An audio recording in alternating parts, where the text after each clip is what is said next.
Autre question sensible pour l'exécutif, les économies budgétaires. Plombé par une dette abyssale et des recettes fiscales beaucoup plus faibles que prévu, le gouvernement veut trouver au moins 20 milliards d'euros d'économies d'ici 2025.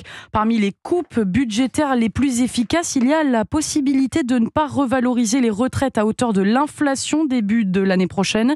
Une décision qui pourrait être lourde de conséquences politiques, Barthélémy Philippe. Oui, sous-indexer les retraites offre de belles perspectives d'économie, plusieurs milliards d'euros d'un seul coup, comme l'explique François Eycal, ancien magistrat à la Cour des comptes. Au 1er janvier, on a revalorisé les retraites d'un peu plus de 5%. Ça va avoir un coût de 14 milliards d'euros. Si on indexe sur l'inflation moins 1 point, on fait une économie de 3 milliards d'euros. La mesure aurait du sens, faire participer les retraités globalement épargnés sous la présidence d'Emmanuel Macron. La réforme des retraites n'a par exemple pesé que sur les actifs et pourtant la situation de ceux qui travaillent est moins confortable. Les retraités actuels ont un niveau de vie supérieur à celui des actifs. Ce serait une mesure très efficace et je pense serait juste. L'exécutif a déjà eu recours à la sous-indexation en 2019 dans un contexte d'inflation beaucoup plus faible, mais cette fois à 3 mois des élections européennes, Emmanuel Macron ne veut pas en entendre parler.